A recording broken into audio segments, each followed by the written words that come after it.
Hotep, everybody. Hey, this is Michael Imhotep, founder of the African History Network and host of the African History Network show.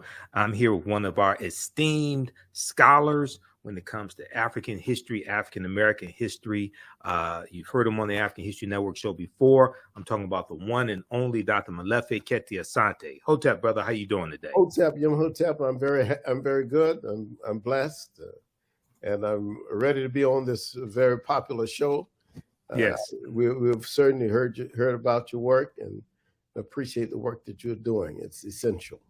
absolutely, absolutely, and as well as with you, man. And I've been inspired by you. Probably the first time I saw you on TV was on Tony Brown's Journal. Yeah, wow.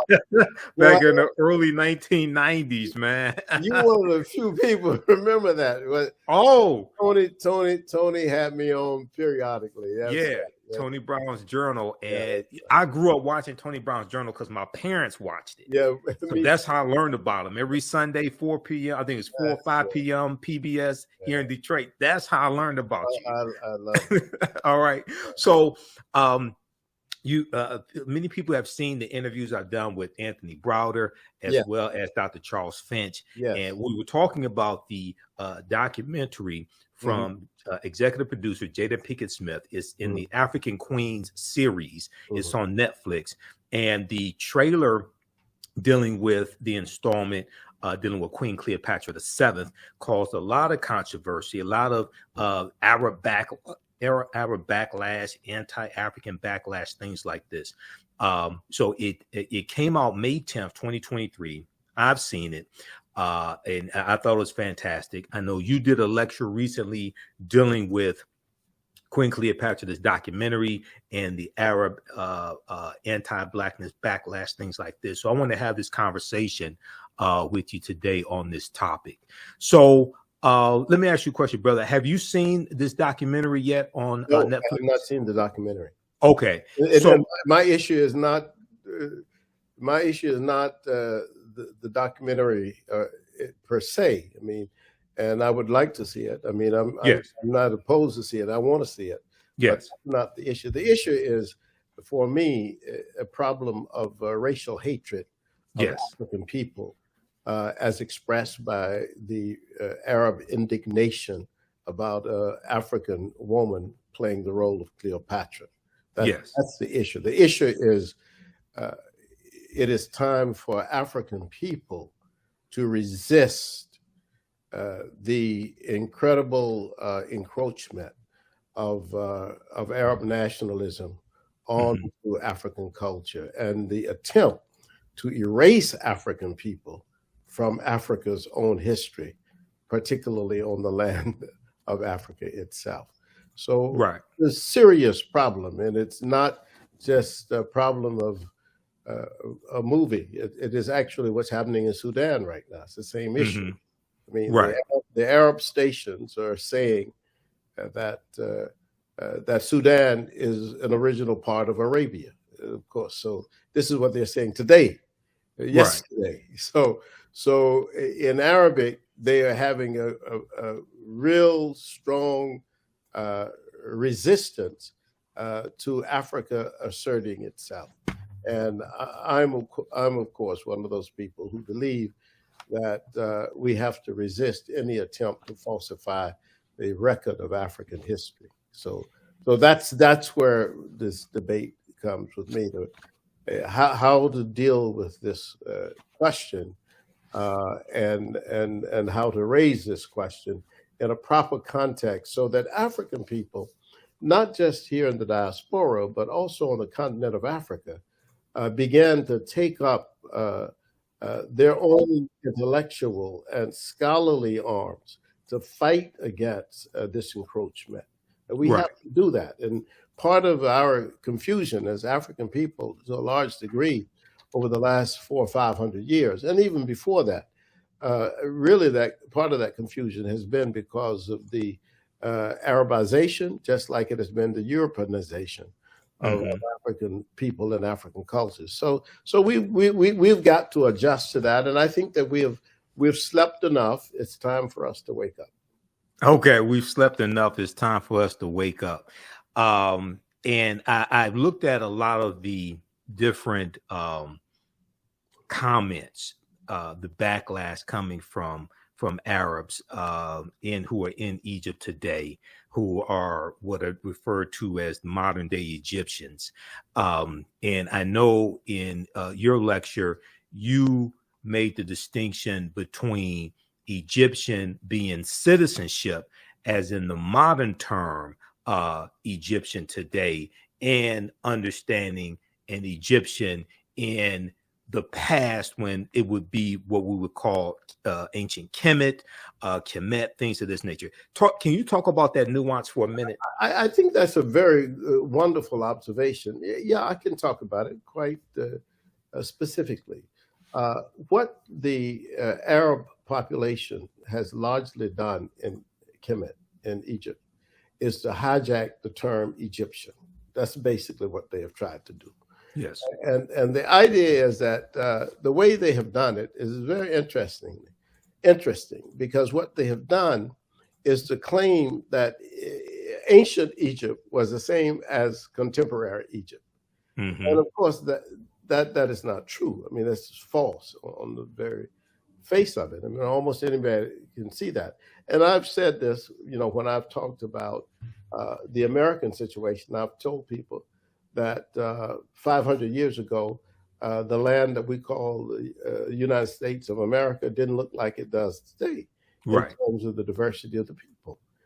So that to claim that Egyptian today is the same as the Egyptians who built the pyramids, or Egyptians who built the temples and the tombs and created writing is a false thing. And not only is it false, but it also disrespects the Black people who are direct descendants of those ancient Egyptians who still live in Egypt.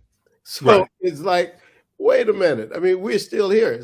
It's almost like you white Americans saying basically the Pueblos in New Mexico were created by Europeans. The right. Americans are still the people who the DNA people who created them are still here.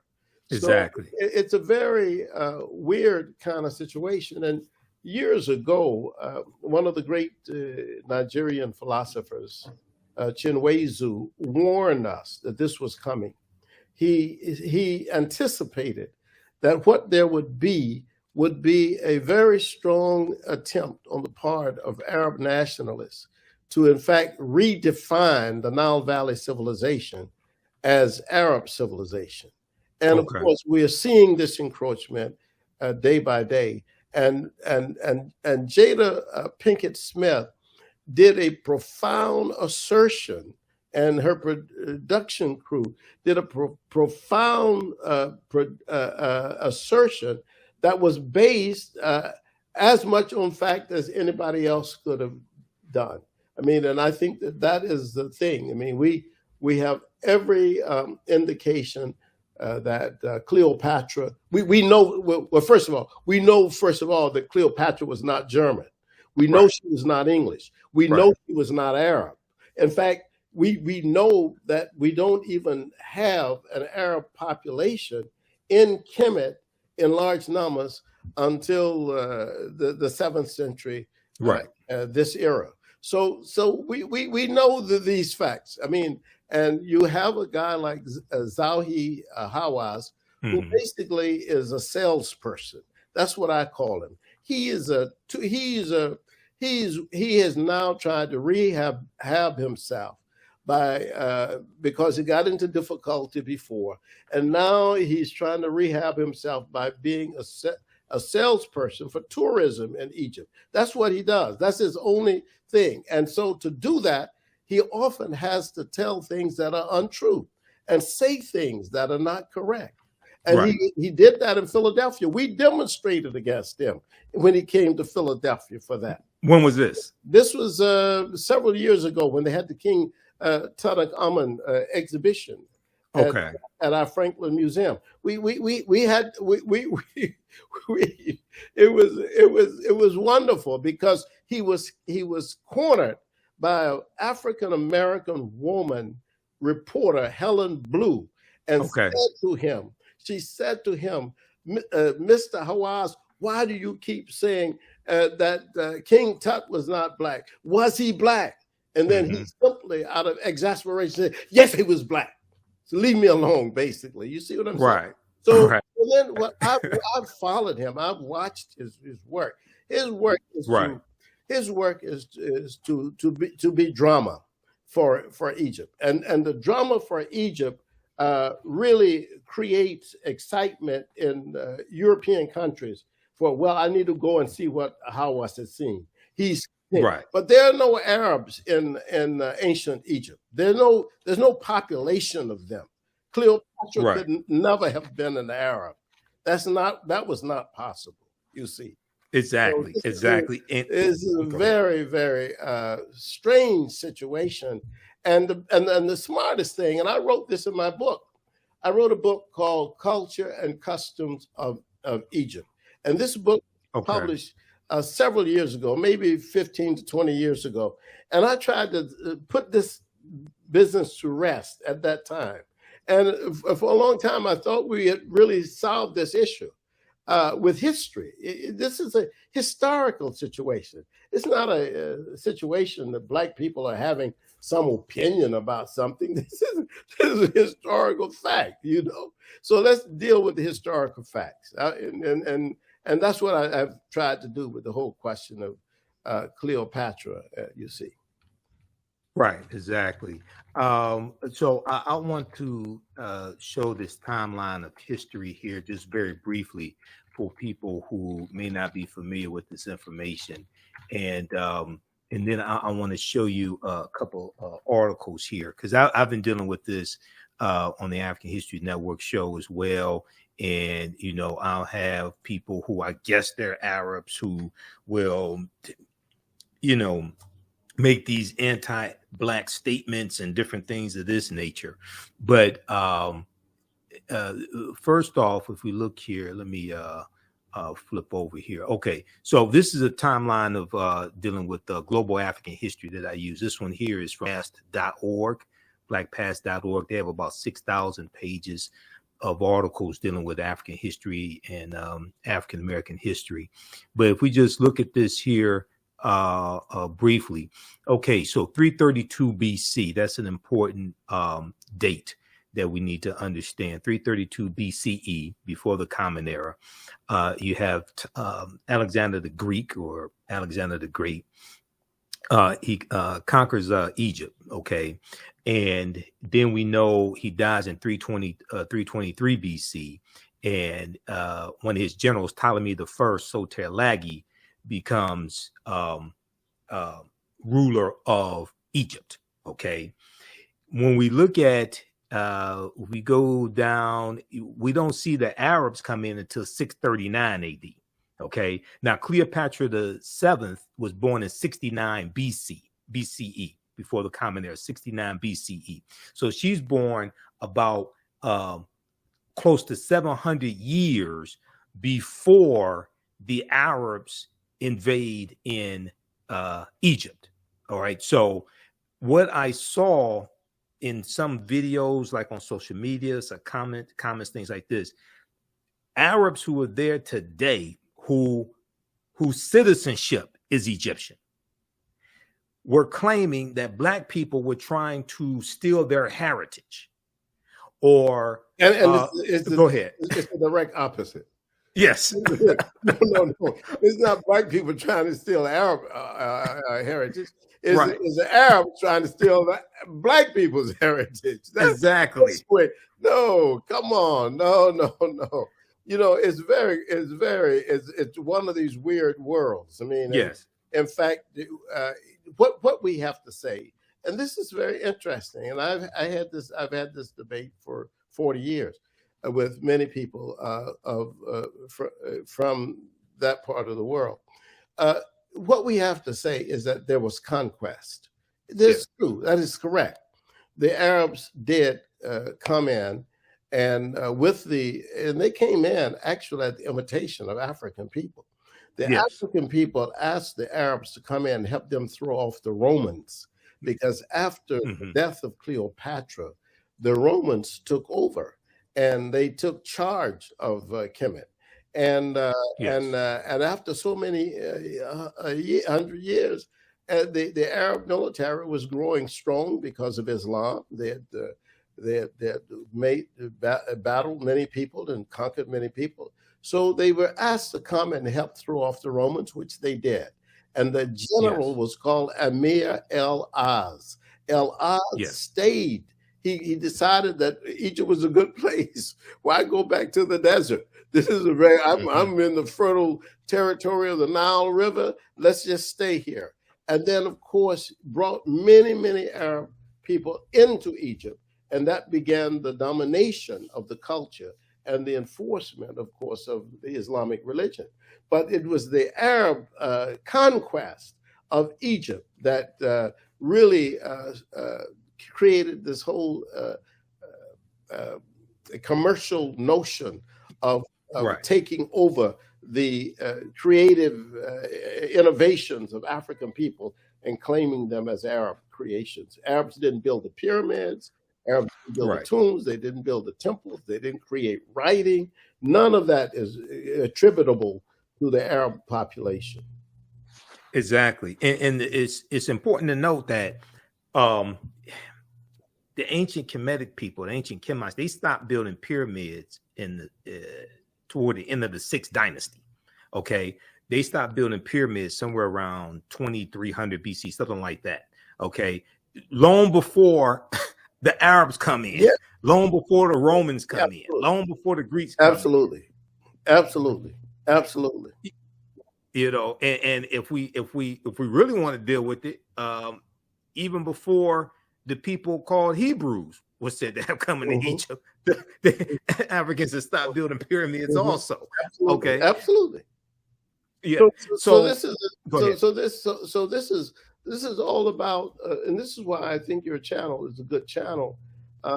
African history. I mean, it's all about correcting these impressions that were based on the idea that African people had been conquered, that we had been enslaved. And so people took advantage of the situation that African people found themselves in. And that meant that for at least for those of us in the U.S., for 246 years, people could write anything they want to write about us because we were not writing in large numbers and we were not reading in large numbers. You see, that's right. Yeah.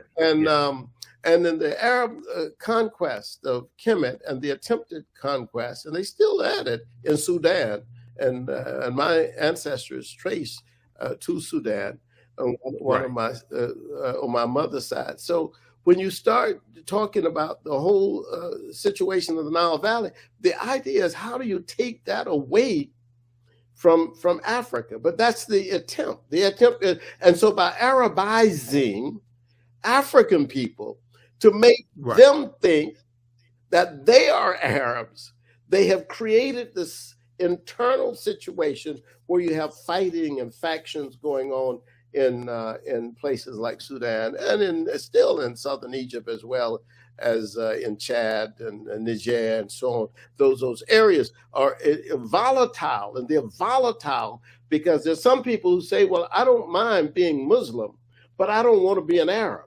You know, I have my own language. I have my own grandmother, my own grandfather, but they want to make me an Arab, and they want to change my name, change my language, and do all of that.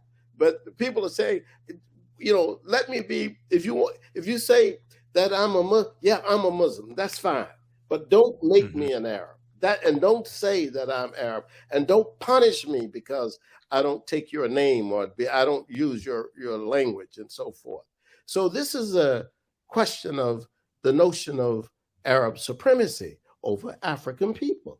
This is why it's almost like it's not inherent, but it is endemic to the Arab notion of the relationship between Africans and Arab people. And that notion is that African people are below Arabs.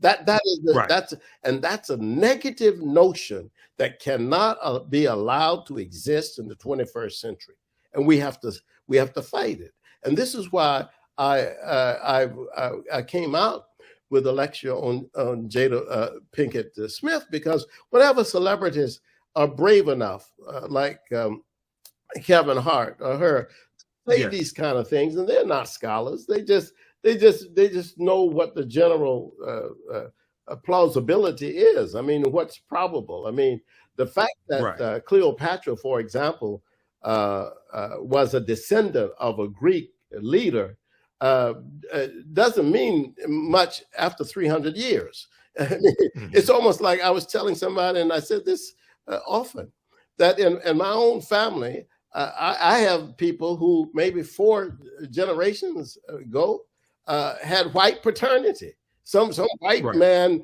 in the family, but they're not. If you look at them today, they're not white.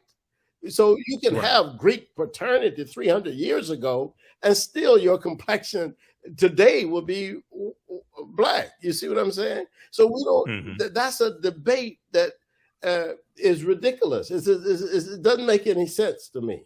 And some people say, "Well, she was of Greek descent." Yeah, and Henry Louis Gates says 30% of all African Americans have white paternity. They are of white descent because of the rape of the enslaved African women on the plantations. So you got 30% of us have that, but today we don't go around saying we're white. This is not a. That's not, Yeah, most of us don't. Yeah, most of us don't. Some of us may think Michael, like Clarence Thomas, but you know, me. You were very correct. I get your point though.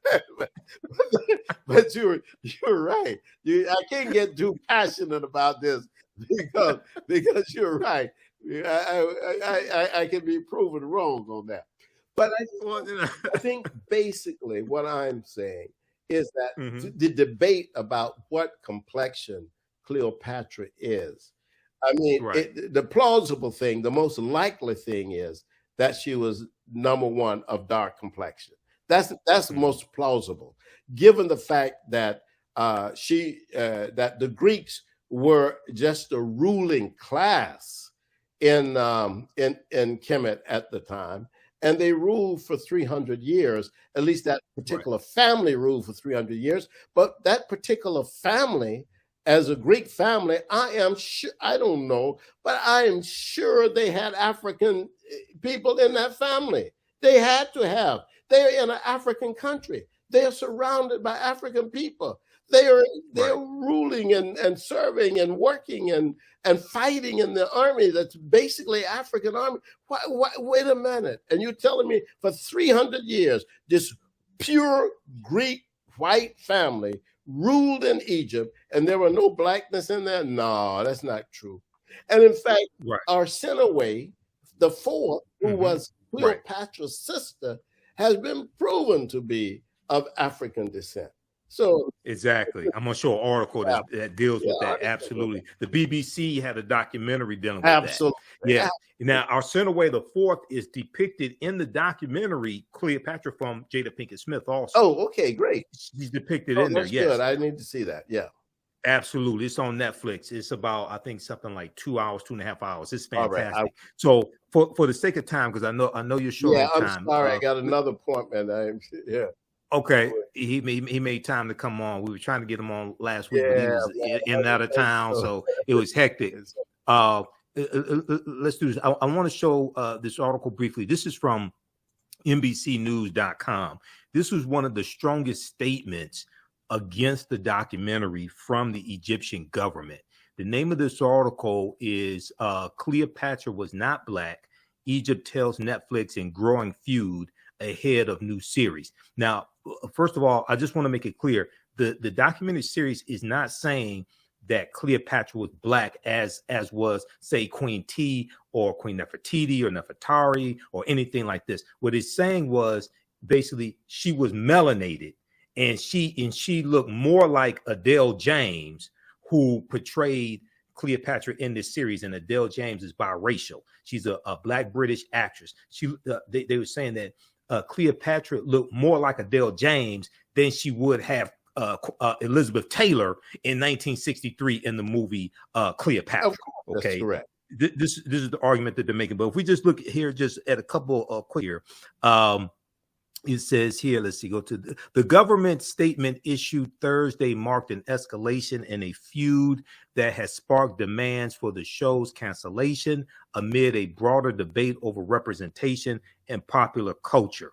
And if we look here, okay, Egypt has accused, let's back up. Egypt has accused Netflix of misrepresenting history by casting a Black woman to play Cleopatra, its most famous historical figure, in a new series. Queen Cleopatra, which is released May 10th, features Adele James in the lead role, a casting decision that the streaming giant Netflix says, quote, is a nod to the centuries-long conversation about the ruler's race, but which officials, end quote, but which officials in Cairo have dismissed as, quote unquote, blatant historical fallacy. Fallacy. Go ahead. Yeah, well, I'm not in the business necessarily of always supporting Netflix, but I want to say, sure, in this case, Netflix was correct. And the audiences who have decided not to see this film are missing out on something, from what I understand. Because of this controversy. But the Egyptian government is wrong. No government can take some sort of action to try to dictate history. And that's basically what they're doing. This is a very fascistic operation. I've been to Egypt 10 or 12 times. I've taken hundreds of people to Egypt, and I've seen Egypt. So it is very, very difficult. In fact, right now, Egyptians are writing me saying they disagree with the government. You know what I'm saying? Yes. I got people writing me saying, because I made this statement, and I'll make it here. I have rarely seen an Arab progressive who speaks out against racism against Black people in Egypt or in Sudan. I've not seen that. I've seen Europeans who are progressives, who've spoken out against white supremacy, but I don't see the Arabs doing that.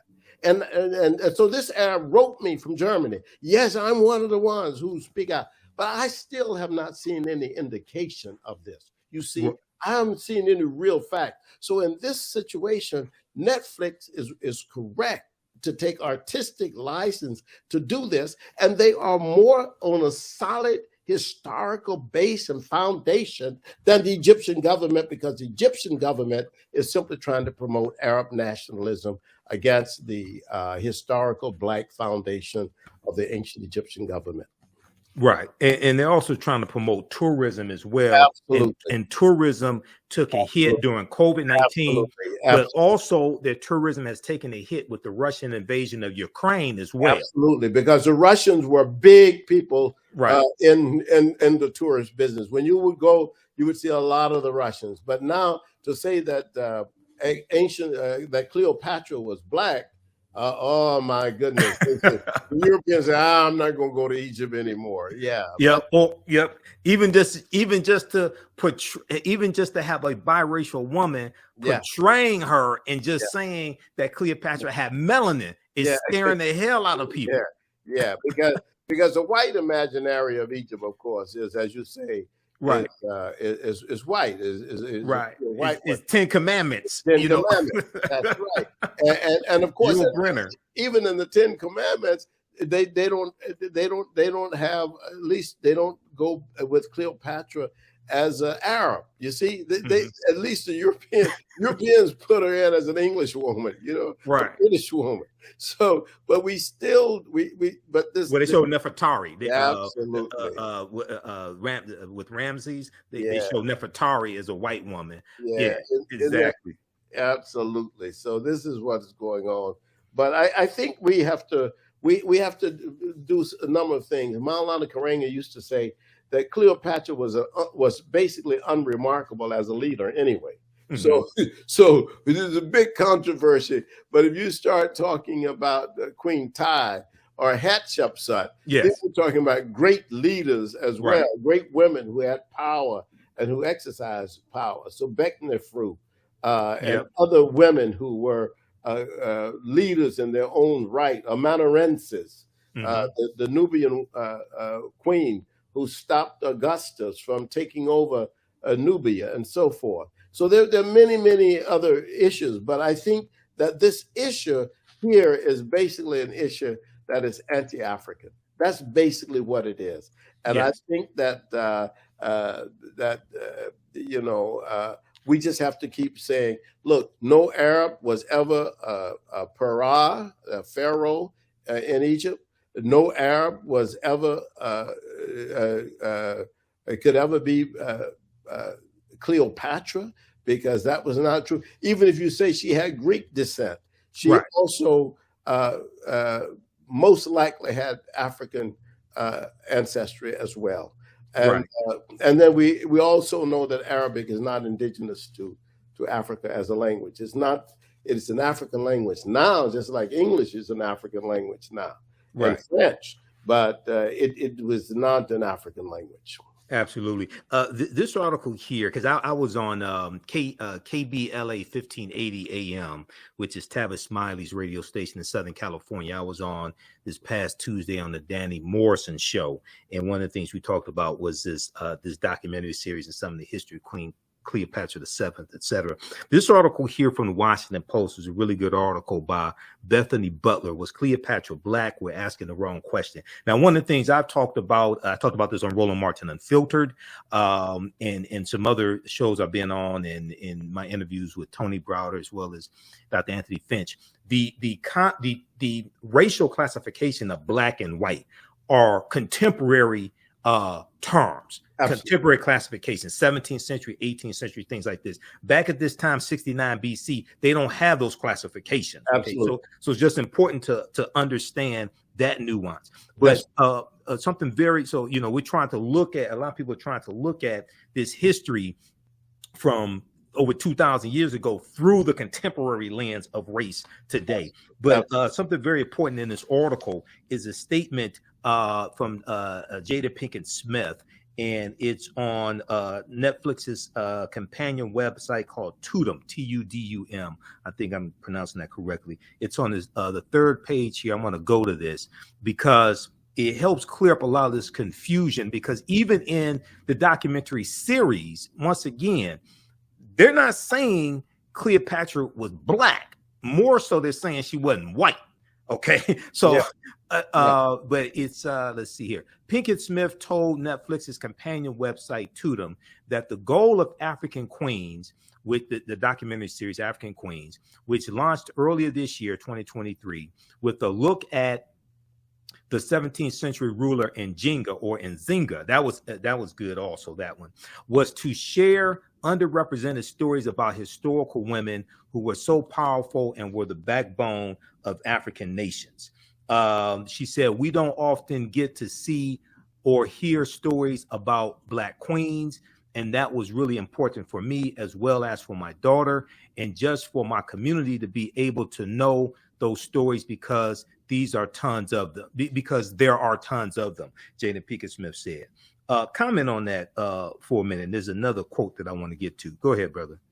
Well, yeah, I mean, I think that she's definitely right. I mean, I don't, and I think that the whole question of what is, I mean, when you start talking about Africanity, the argument that is most likely to be sustainable is that Cleopatra was certainly an African woman. And if you're in Africa for 300, your ancestors are in Africa for 300 years, right? What you are culturally an African person, and I think that the ancient, Greeks were very interesting because they did not try to appropriate Egypt at first. They learned from Egypt. They learned, and in fact, they wanted in fact, Alexander himself, I mean, 300 years earlier than Cleopatra, wanted the oracles of Kemet to recognize him as one of the sons of God. I mean, this is very right. Alexander. Traditional, you see, yeah. So it's not the we don't have an argument with the Greeks, and even the contemporary Greeks don't argue these issues. Right. This is the Arab issue. This is Arab imperialism in Africa, And Dr. Sally Ann Ashton, a PhD from Cambridge and an Egyptologist, has argued that most of these arguments are agendas of white supremacy. But I argue that this is an agenda of Arab supremacy. The idea is we cannot, they don't, number one, they basically have persecuted, oppressed, suppressed, and brutalized African people, dark-skinned people in Egypt and in Sudan, and now they cannot stand the fact that on the American nation, on the American side, that Africa, a woman of African descent, has said what is correct. That, hey, wait a minute, I'm suggesting that this African queen is significant as an African person, and we come in all complexions. I mean, as right, we're the most diverse group of people on the face of the earth. I mean, right. In Africa, I've seen all kinds of people in Africa. You know, this is the African population is light, it's dark, it's brown, it's red, it's yellow. We have everything on the continent. And if exactly. you travel, they will see this. There's no argument. Why is there an argument? There's only an argument because this is a person who because Jada Pinkett-Smith has said, and her production people have said, look, this actress represents Cleopatra. And I think it's just as legitimate and more legitimate than having Elizabeth Taylor to do it. Absolutely. Lastly here, and then I'm going to give you a website and let you tell people how they can contact you. This is the article I was looking for. Now, this just came out May 12, 2023. CNN.com. Queen Cleopatra actress Adele James talks blackwashing, quote unquote blackwashing. And in here, we scroll down, it talks about how her ethnicity is, now this is a statement from the producers of the documentary. Her ethnicity is not the focus of Queen Cleopatra, the documentary series, but we did intentionally decide to depict her of mixed ethnicity to reflect theories about Cleopatra's possible Egyptian ancestry and the multicultural nature of ancient Egypt. Okay. Talk about that for a minute, because at the time, they even say this in the documentary, at the time that Cleopatra was born, the populations that are there in Egypt are the indigenous African people, the Greeks, and they also talk about Hebrews or Jews being there. I would not have written a statement like that because, you know, it's just like when I go to France, mm-hmm. I mean, and I see a whole lot of African people in France, in Paris. But I wouldn't say, I mean, France is a white nation. You know what I'm saying? It's like you go to Australia, you see people from Asia and people from Papua New Guinea and everywhere, but Australia is a white nation. Mm-hmm. So ancient Kemet in 300 BC mm-hmm. was a black nation. Yes, it was conquered by Alexander's army, and they imposed a Greek rulership over that black nation. Over a black nation, right? Yes, right. Don't confuse matters. It became more multi-ethnic later as more Greeks came, as later in the Romans era, the Romans, yes, and the Persians, and many people came. But the further you go backwards, the blacker the country is. Oh, correct. Yes, absolutely, absolutely. All right. I know you're short on time, brother. Yeah. Tell people how they can contact you, and then we've got your website that I'm gonna pull up right here as well. Let people know how they can contact you if they want to bring you in to do a lecture or anything like that. All right. Thank you very much. All right, but let me tell you you got my website, Molefi Kete Asante.com. Yes. And you can also see our lectures at our think tank, the Molefi Kete Asante Institute. It's Okay. MKA Institute lecture series. And if you go to YouTube, you'll see our lectures as well. We appreciate you very much, Michael. Thank you. All right, brother. All right, brother. It's good to catch up with you. Good to talk to you again. Hotel. All right, Hotel. All right, brother. Peace. Peace. All right, everybody. He has to run. He has another commitment. Don't go anywhere. We have more information for you as well. And I'm teaching on Saturdays, I teach my online history classes as well. Ancient Kemet, the Moors, and the Ma'afa, understanding the transatlantic slave trade, what they didn't teach you in school. So we have a session of that coming up at 2 p.m. Eastern Standard Time today, May 20th, 2023. And we'll give you information about that. And we're going to do a free session of the class today. So you can register for that at our website, TheAHNShow.com, TheAHNShow.com. I'm going to post a link here. And you can register for the full 12 weeks. Actually, it's about 14 weeks this time around. You can register for the full 14-week online course. We deal with thousands of years of history and what leads up to the transatlantic slave trade taking place. And I do a PowerPoint presentation. We have book references, articles, video clips, etc. So that was Dr. Molefi Kete Asante that we just spoke with. And he was the he used to be the chair of the Afro-American Studies Department at Temple University in Philadelphia.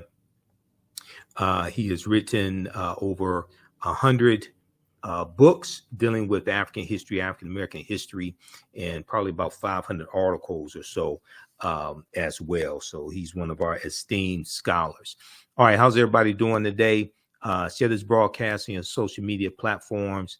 Invite your friends to tune in as well. And go to our website, TheAfricanHistoryNetwork.com, TheAfricanHistoryNetwork.com. We have information dealing with our radio show, the African History Network show, our classes, all that there. If you want to support the African History Network, you can do so. $ the AHN show through Cash App, $ the AHN show through Cash App, also through PayPal, paypal.me/the AHN show. That helps us keep doing the research, keep broadcasting our Sunday night show. I'm on Sundays, 9 p.m. to 11 p.m. Eastern Standard Time, the African History Network show on 9:10 a.m. The Superstation WFDF here in Detroit. So you can support us. Cash App, PayPal. This is the interview I did with Tony Browder. Follow us on our YouTube channel, Michael Imhotep, Imhotep. But on Saturdays, I teach Ancient Kemet, one of the original names for Egypt, Ancient Kemet, the Moors, and the Ma'afa, understanding the transatlantic slave trade, what they didn't teach you in school. So the class is regularly $130. It's on sale $60. You can register for the full course. We do the sessions live. All the sessions are archived and recorded. So you can go back and watch them anytime, even a year from now, 2 years from now, you can go back and watch the entire course. Okay. We're going to do, so register for the full course. And then we also would do a free class session today as well. So we'll have that link available here in just a minute at our website, TheAfricanHistoryNetwork.com. Now on Sundays, I teach Black resistance movements from the Haitian Revolution, U.S. Civil War, Civil Rights Movement, and Black Power Movement. That class is 2 p.m. to 4 p.m. Eastern Standard Time. And we deal with history from 1800 to 1968. Okay. Fantastic class. We deal with history chronologically to understand what happened to us after slavery ended and what led up to the Civil War taking place. What were the laws and policies put in place after slavery ended? And what brought us to where we are today to understand where we need to go from here. Your understanding of politics is directly related to your understanding of history. I'm a historian. I'm studying history for 31 years. I'm also a political commentator as well. You see me on Roland Martin Unfiltered on Fridays. I was just on yesterday. So you see me on Roland Martin Unfiltered, as well as for Raji Muhammad's show, The Culture. And I'm there providing historical analysis and political analysis. All right. So give us a thumbs up, give us a heart, give us a like on this broadcast. We posted the link. You can register for these online classes. We also have a bundle pack, a course bundle where you can register for both classes for $80 is discounted. That's a $300 value, and you can register for both classes for $80 right now. You can also use this information with your children. I would say the content is PG-13. Okay. All right. Now, just to give you a brief overview of this class that I teach, it developed from a 4.5-hour lecture that I did in 2014 called Understanding the Transatlantic Slave Trade, what they didn't teach you in school. And it was that lecture was the culmination of about seven years of research. Okay. But when we study the transatlantic slave trade, we can't start studying our history in slavery. We have to deal with the 800-year occupation of Europe by the Africans known as the Moors.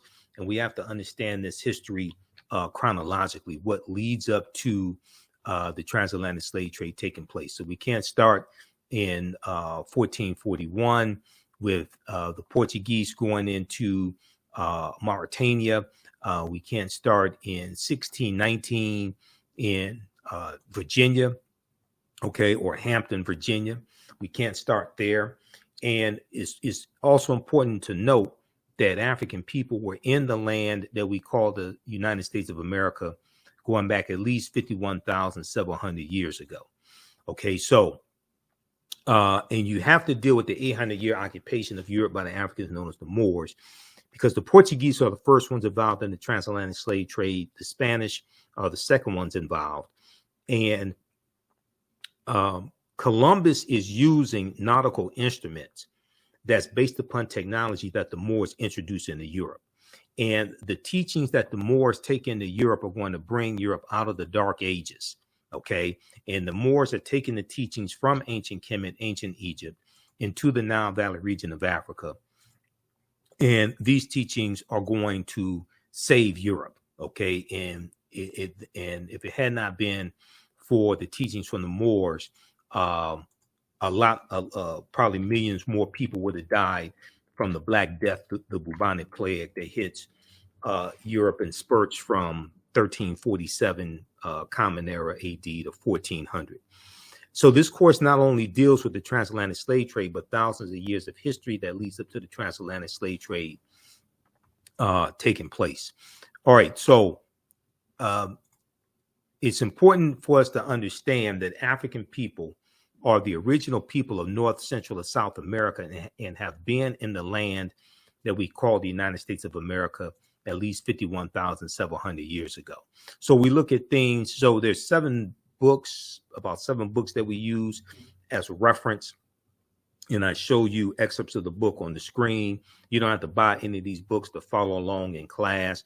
There's about 80 articles that we'll look at. We show that to you on the screen as well. This book right here, The First Americans Were Africans, Documented Evidence, from one of my friends, Dr. David Imhotep. Many of you have seen the interviews I've done with Dr. David Imhotep over the years. His book is backed up by 713 footnotes and 7 peer-reviewed articles. On page 14 of his book, he deals with evidence. He deals with a discovery in Allendale County, South Carolina, that documents an African presence in the Americas going back at least 51,700 years ago. Okay. This was discovered by Dr. Albert Goodyear, who's an archaeologist at the University of South Carolina. They found 13 different types of evidence thoroughly documenting an African presence in the Americas dating back at least 51,700 years ago. They found artifacts, architecture, campsites, carvings, Egyptian writings, footprints in lava, genetic M174D haploid groups dealing with DNA and genetics. They found linguistics, paintings, skulls, skeletons, structures, and tools. They found 13 different types of evidence thoroughly documenting an African presence in this country going back at least 51,700 years ago. This is long before the transatlantic slave trade. This does not mean that the transatlantic slave trade did not happen. It means that African people were here in this land that we call the United States of America as well as in the Americas tens of thousands of years before the transatlantic slave trade started. And this is why it's so important for us to understand this history, because if you think that you first came to this land conquered and shackled and chained by Europeans, okay, then you're going to be psychologically damaged from that. This was the truth of the matter is this was our land stolen from us. African people were here even before Native Americans came into existence. So now this is an article from ScienceDaily.com. ScienceDaily.com has articles dealing with science, archaeological discoveries, different things like this. This is an article about this discovery that Dr. Albert Goodyear made. It's from November 18, 2004. It's called New Evidence Puts Man in North America 50,000 years ago. New evidence puts man in North America 50,000 years ago. And in the article, it says, this is a summary of the article, okay? It says that radiocarbon tests of carbonized plant remains were where artifacts were unearthed last May. That would have been May 2023. Well, that would have been May 2004, along the Savannah River in Allendale County by University of South Carolina archaeologist Dr. Albert Goodyear, indicate that the sediments containing these artifacts are at least 50,000 years old, meaning that humans inhabited North America at least long before the last ice age. Humans inhabited North America long before the last ice age. Okay, so who were these humans? Right now, these were the Koisan, who are the short-statured Africans. Now, if we look here, there was a article in Science magazine. An October 2012 genetic study published in Science magazine found that the Koisan in Southern Africa are the oldest ethnic group of modern humans. The Koisan in Southern Africa are the oldest ethnic group of modern humans, with their ancestral line originating about 100,000 years ago. The Koisan, formerly called by the derogatory term Bushmen, are genetically unique, and no other currently known population had separated so early from our common human ancestor. The Koisan, formerly called from our commonly human ancestor. Okay, now the Koisan, formerly called by the derogatory term Bushmen, are genetically unique. Now, when we look here, these are two Koisan women. Okay, the Koisan are the short-statured Africans. And there's a good article from AtlantaBlackStar.com that talks about the Koisan also. The Koisan live in Southern Africa in territory that is territory spanning Botswana, Namibia, Angola, Zambia, Zimbabwe, and South Africa. They are largely divided into two groups: hunters and gatherers, the Sans people, and keepers of the livestock, the Khoikhoi people. The Khoisan languages include the distinctive click sounds that are not found in the languages of their neighbors. So read the article from AtlantaBlackStar.com called 5 Ethnic Groups that prove the first humans were Black. Okay, so we go through and look at these different archaeological discoveries, scientific discoveries. We do that in the first 2 or 3 classes. This discovery here that came out in February 2010, this deals with on the Greek island of Crete. They found stone tools that date back 130,000 years ago. Stone tools that date back 130,000 years ago. And they said this is strong evidence for the earliest seafaring in the Mediterranean. Okay. And they said that this seems to push the history of Mediterranean voyaging back more than 100,000 years. Specialists in Stone Age archaeology say previous artifact discoveries had shown people reaching Cyprus, a few other Greek islands, and possibly Sardinia no earlier than 10,000 to 100,000 years ago.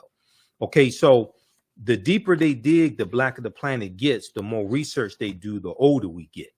And what this is, when these different archaeological discoveries come out, what it's doing is causing all the scientists and archaeologists, etc., to push the timelines back, Okay. You know, Juvenile had that song back in like 1988, 1999, back that thing up. They keep having to back that thing up when these archaeological discoveries come out. There was one that came out in June of 2017 dealing with Morocco. Okay. And this deals with how they found remains of Homo sapiens in Morocco that date back 300,000 to 350,000 years ago, which are the oldest remains of Homo sapiens, modern man. Now, this article here from NBCnews.com, we're older than we thought. New find pushes human origin back 100,000 years. This is from June 7th, 2017. Modern humans evolved much earlier than previously thought, researchers reported Wednesday. New discoveries at a rich site in Morocco show modern humans were hunting and probably cooking game animals 300,000 years ago, which is 100,000 years earlier than scientists have believed until now. New discoveries and new dating methods show that, in fact, many of the bones belong to modern Homo sapiens as far back as 300,000 and 350,000 years ago. The earliest previous Homo sapiens bones dated back 195,000 years ago, and that was in Ethiopia. This pushes this timeline back over 100,000 years ago, and 100,000 years prior to 195,000 years ago, or so. It pushes the timeline back, and what they're realizing now is that Africans migrated out of the Nile Valley region of Africa much earlier than previously thought. Okay, much earlier than previously thought. Now, there was just an article that the New York Times had that just came out this past week, and this article here. Let's see here if we can pull this up quickly. Yeah, this article right here from the New York Times. We posted this on our Facebook fan page, The African History Network, The African History Network. Study offers new twist in how the first humans evolved. Study offers new twist in how the first humans evolved, and it's saying that scientists now believe that humans didn't evolve just in one area of Africa at one time. Study offers new twist in how the first humans evolved. A new genetic analysis of 290 people suggests that humans emerged at various times and places in Africa. Now, this is from May 17th, 2023. Okay. And when you look at the article, it talks about the discovery that was made in Morocco that I just showed you. Okay. Now, this article just came out this week. Scientists have revealed a surprisingly complex origin of our species, rejecting the long-held argument that modern humans arose from one place in Africa during one period in time. By analyzing the genomes of 290 living people, researchers concluded that modern humans descended from at least two populations that coexisted in Africa for 1 million years. For 1 million years before emerging in several independent events across the continent. The findings were published on Wednesday in Nature. Now, that's a popular journal dealing with scientific discoveries, the journal Nature. Okay. Now, right here, Excavations at the Jebel Irad archaeological site in Morocco, where 300,000-year-old fossils that may be the oldest evidence of Homo sapiens were found in 2017. That right there, that excavation site, that's dealing with the article I just showed you from NBC News. That plays a part in this discovery right here that just came out this past week as well. Paleoanthropologists and geneticists have found evidence pointing to Africa as the origin of our species. The oldest fossils that may belong to modern humans, dating back as far as 300,000 years, have been unearthed there. So were the oldest stone tools used by our ancestors. Okay, so they're talking about the excavation site in Morocco. All right. Okay. So give us a thumbs up, give us a heart, give us a like on this broadcast. Hopefully you learned a lot today. Hopefully you like this type of information. If you learned anything today, you like this type of information, be sure to register for the online history classes that I teach on Saturdays and Sundays. And we're teaching another session today, 2 p.m. Eastern Standard Time. You can register for the full, this time around is 14 weeks. You can register for the full 14-week online course. You can go back and watch the previous sessions that are archived, because we do them live. All the sessions are archived and recorded. Today's session should be the last session. This would be session number 14 that we do today, 2 p.m. Eastern Standard Time. We're making today's session a free session. When you go to our website, TheAHNShow.com, TheAHNShow.com, you can register for the free class session today, and be sure to register for the full online course that I teach. Okay, because that helps finance this research, that helps support the African History Network, that helps us keep doing the research, stay on the air, broadcast our Sunday night shows, pay some of the bills, etc. All right. And I teach the class on 2 different digital platforms, so I have to pay each month to teach the class as well. All right. How you all like this type of information? Post your comments here. Give us a thumbs up. Give us a heart. Give us a like. Did you learn anything today? In this class, we deal some with some different ancient civilizations as well. You know, we talk about the Olmecs and Central in New Mexico. Well, not New Mexico, in Mexico, the Olmecs. And we talk about the Mandinka, Egyptian, Kemetic Olmec connection as well. We deal with ancient Kemet and the influence on America from ancient Egypt, ancient Kemet. Kemet meaning land of the blacks, one of the original terms of Egypt. Also, Ta-Meri, meaning the beloved land. When you look at the Washington Monument is an ancient African symbol called a tekken. How many people knew that? Okay, the Greeks call it an obelisk.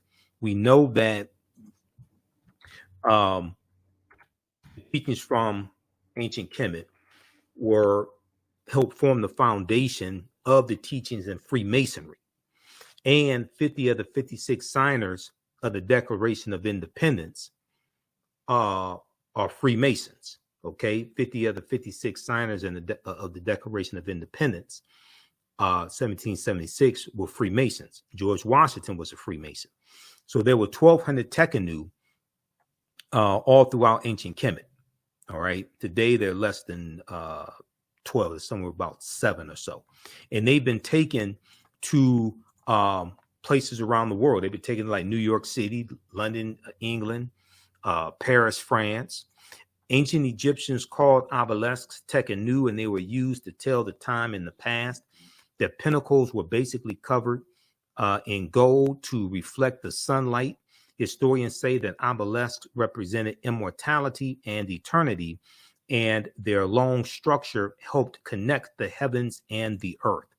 Now, currently, Cleopatra's Needle is the name given to 3 ancient Egyptian obelisks or Tekkenu, one in New York City, one in London, England, and one in Paris, France. However, they do not all come from one Egyptian site. The obelisks in New York and London are carved out of red granite from the quarries of Aswan, a major source of stone for Egyptian antiquities. The 2 obelisks were commissioned by Nesubiti or Pharaoh Thutmose III, or Per-As, as Dr. Molefi Kete Asante said, was the original term that we would use. Nasubiti would be a term as well. Nasubiti Thutmose III for the Temple of the Sun in Heliopolis, near modern-day Cairo, with each weighing about 224 tons and standing 68 feet tall. So there's a good article from face-to-faceafrica.com from May 17th, 2022, about a year ago, called Cleopatra's Needle, How 3 Ancient Egyptian Obelisks Ended Up in New York City, London, and Paris. Okay, and the Tekken is a symbol that comes from the story of Asar, Aset, and Heru. Now, this may go outside the circumference of some people's awareness, who are also known as the First Holy Trinity. There were approximately 1,200 Tekkenu built in ancient Kemet, but only about a dozen are found in Egypt today. Many of the Tekkenu removed from Egypt are now in Istanbul, Turkey, London, England, Paris, France, Berlin, Germany, New York, Rome, Italy, Vatican City, and elsewhere throughout the world. The Tekkenu are now called obelisks by their new owners, and few people know their origin or that they symbolize the resurrection of the African king Asar, who the Greeks called Osiris, who you see depicted here in the middle, stooping down, okay? Asar, Aset, and Heru. And Heru was born of a virgin birth on December 25th to the virgin Aset. And it's going to be from Aset and Heru that we get the story of the Black Madonna and Child that was worshipped all throughout Europe, including in France, because there's about 300 depictions of the Black Madonna and Child in France. Runoko Rashidi talks about this in his book, Black Star, the African Presence in Early Europe. From the Black Madonna and Child, we get the decolorized version in the story of the White Mary and Jesus, the decolorized version. But you have to understand where that all comes from. Okay, now somebody asked a question about the class. So we have the information on the homepage of our website, TheAfricanHistoryNetwork.com, TheAfricanHistoryNetwork.com. Let me go back to it. So the full online course is on sale, $60. That's a $300 value because they're going to be 5 free lectures that you get from me also that will be in the video library. So when you scroll down our website, TheAfricanHistoryNetwork.com, we have the information right here. It's on sale $60, regularly $130. And next class is today, 2 p.m. Eastern Standard Time. So I'm about to get out of here to get ready for class. And we'll have a free class session today, but you can register for the full 12-week online course. Click here to register for the full 12-week online course. Your membership, your registration in the class does not expire, meaning you can go back and watch. You'll have full access to watch the class, next year, a year from now, 2 years from now, 3 years from now. It doesn't expire. You still have full access. You can go back and watch as many times as you want to. We have a bundle pack where you can register for both classes for $80. The second class I teach is on Sunday, and we'll be teaching the class Sunday, May 21st. Black resistance movements from the Haitian Revolution, U.S. Civil War, Civil Rights Movement, and Black Power Movement. The same format for the second class as well. We do the class live. The sessions are archived and recorded. You can go back and watch it anytime. You don't have to worry about being in class at a certain time or anything like that. Okay. And we have a live chat where you can, a text chat where you can ask questions in class also. If you miss class, you can email me to ask your questions as well. Okay. All right. But this is, hopefully you learned a lot. This is a lot of work to teach these classes, to do this broadcast. Because I was doing this full time. I don't do this full time anymore. So it takes, I do my radio show. I do Roland Martin's show on Fridays. Usually I'm on Faraji Muhammad's show on Tuesdays. And then, I do other interviews as well. And people interview me and they're requesting interviews. I'm going to be on the road during the summer.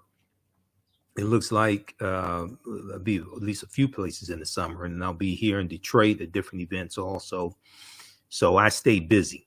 And my radio show is on every Sunday, 9 p.m. to 11 p.m. Eastern Standard Time, the African History Network show on 9:10 a.m. the Superstation WFDF here in Detroit. Now, the word Mason is derived from the Latin words mass and sun. Mass and sun. Mason means child of light and expresses the desire to pursue light, the desire to pursue light, which is a metaphor for the sun, which symbolizes knowledge. The term child of light, or sons and daughters of light, was first used to identify students who had completed 42 years of study in the temples of ancient Kemet, ancient Egypt. Many Masonic temples were modeled after the temples of Kemet, places where light or knowledge was imparted in a series of steps or degrees.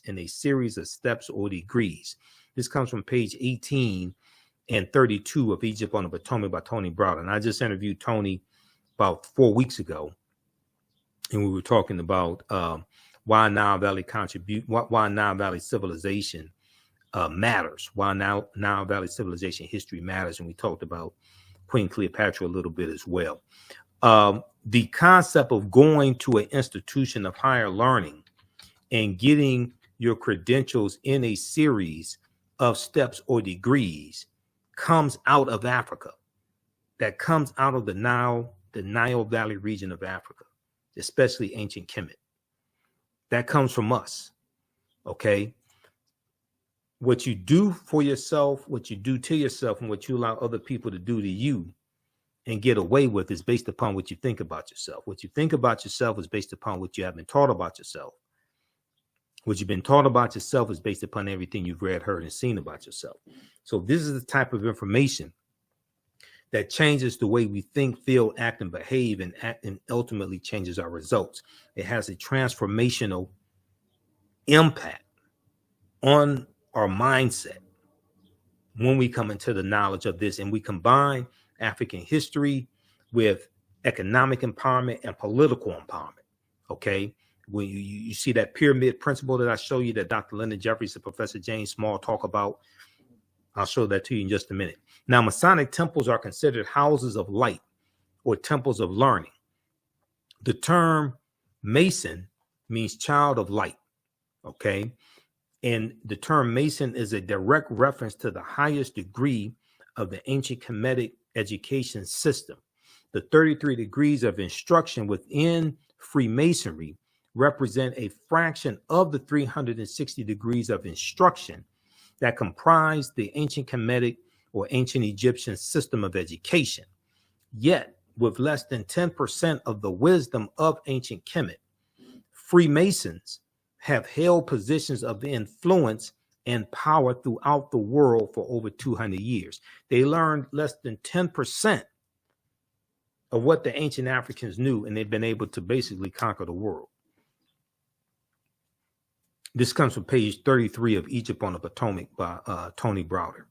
All right, so we go through our history and we look at different periods of history. We look at understanding what are patron saints. We look at, we go through history chronologically. Okay, we look at the Moorish influence on Europe. Even when we look at something like center class, and center class, or center class is Dutch. It is Saint Nicholas. Center class means Saint Nicholas, and center class is the religious figure that the secular figure of Santa Claus is based upon.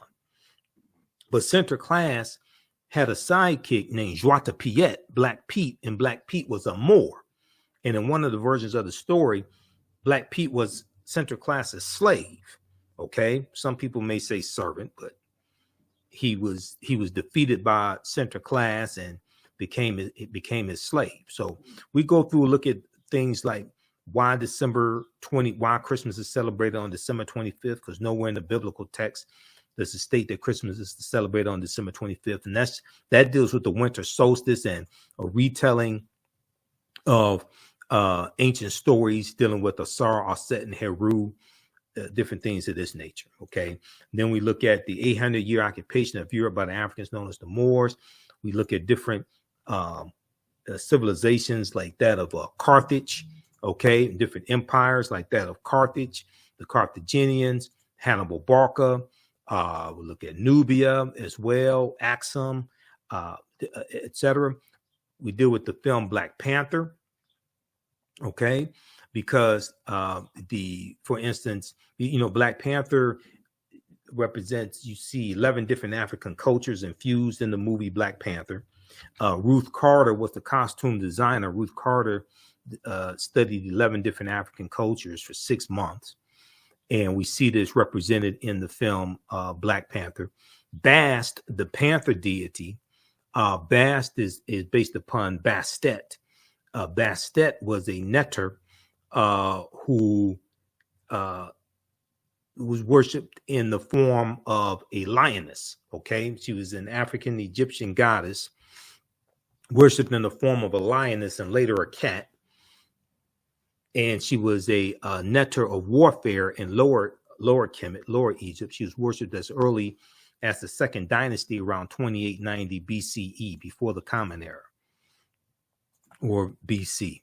Okay, so the film Black Panther is a powerful movie, the first one and the second one. There's so much African culture and history that we see represented in the movie. And then we go through and we look at the Moors going into Europe as well in 711 AD, and who are the Moors and the impact that the African Moors had on Europe and what they're taking into Europe. George G.M. James in the book Stolen Legacy said that the Moors were the custodians of the ancient Egyptian mystery system. And the teachings that the Moors take into Europe are going to bring Europe out of the Dark Ages. These are some actual slides from the class that I teach. So I created all the slides. I put together the curriculum for both classes. I've been studying history a long time. We talk about 711 AD. General Tariq ibn Ziyad goes in and conquers Spain, the Iberian Peninsula, and the Moors are going to settle in the southern portion of what today we call Spain. Okay, and he's going to he and his cavalry, they're going to conquer.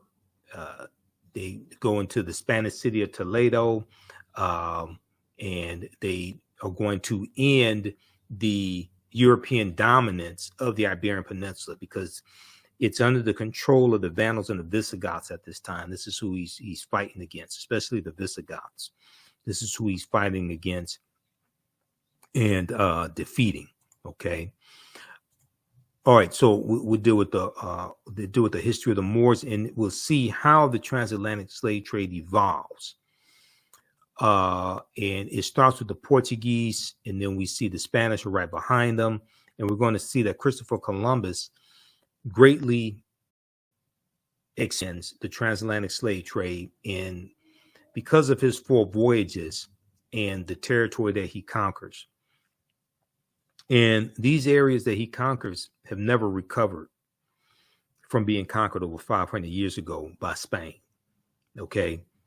He goes into the Bahamas, Cuba, Hispaniola. The western third of the island of Hispaniola is where Haiti is.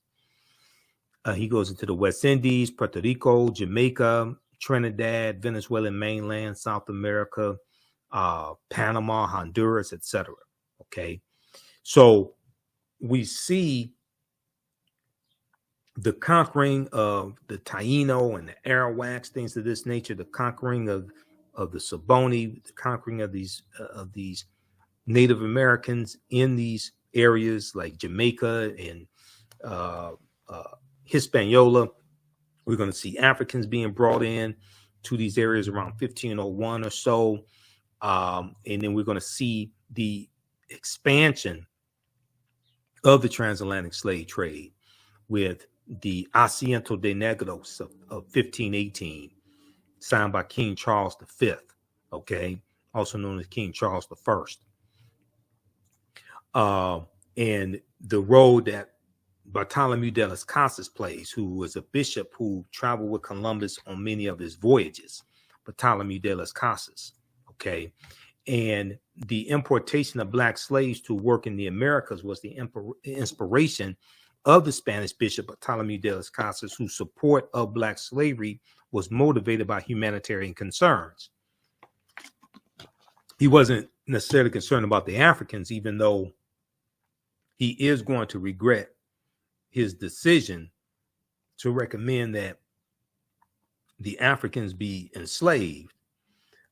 He is going to regret that decision and work the rest of his life to end the slave trade. But it's a little too late. It's a little too late now. It's exploded. African slaves were first brought to the New World shortly after its discovery by Christopher Columbus, or unconquering. Upon his arrival in the Bahamas, Columbus himself captured 7 of the natives for their education, quote unquote, their education on his return to Spain. However, the slave trade proper only began in 1518, when the first black cargo direct from Africa landed in the West Indies. So when they look at 1518, they're talking about the Asiento de Negros, signed by King Charles V. Okay, now the transatlantic slave trade goes back to 1441, then start in 1518. But some timelines or some maps that you look at will look at 1518 as a starting point. They're really trying to, I would argue, they're trying to minimize the severity of the damage and try to cut out about 60 years of the transatlantic slave trade. Bartolomé de las Casas argued that the enslavement of Africans and even of some whites, proving that in the early period slavery did not operate according to exclusive racial demarcations, would save the indigenous Amerindian populations, which were not only dying out but engaging in large-scale resistance as they opposed their excessively harsh conditions. As a result, King Charles V, King of Spain, agreed to the Asiento de Negros, or slave trading license, of 1518. He signed this August of 1518, which later represented the most coveted prize in European wars, as it gave to those who possessed a monopoly in slave trading. You can't talk about the transatlantic slave trade and not talk about the Asiento de Negros. How many people have never heard of the Asiento? How many people have never heard of Bishop Bartolomé de las Casas? You can't talk about the transatlantic slave trade and not talk about the Asiento. This is just a fraction of the type of information that I deal with in these online courses that I teach, that I put together the curriculum, I put together the content, develop the slides, all of this. Okay. So if you learned anything today, visit our website, TheAfricanHistoryNetwork.com. You can use this information with your children, use this with your family. Register for the online courses right now. We have the bundle pack for only $80. You get this class and my second class that I teach on Sundays, Black Resistance Movements from the Haitian Revolution, U.S. Civil War, Civil Rights Movement, and Black Power Movement. And we'll see you in class today, 2 p.m. Eastern Standard Time. Remember, and also you can support the African History Network another way, $ the AHN Show through Cash App, $ the AHN Show through Cash App, and through PayPal, paypal.me/the AHN Show. So we have the information right on the homepage of our website as well. And so this helps us keep doing the research, stay on the air, keep broadcasting. I'll be on the road some this summer, speaking in different cities or expos, etc. So I'm trying to line that up as well. So this helps cover expenses, things of that nature. All right. So if you learned anything today, definitely support us. Follow us on our Facebook fan page, The African History Network, The African History Network, and our YouTube channel, Michael Imhotep, IMHOTEP. Remember, right now it's correct wrong behavior. It's not over till we win. Wakanda forever. And we'll see you in class today. And I'll see you on the radio when I'm on Sunday, 9 p.m. to 11 p.m. Eastern.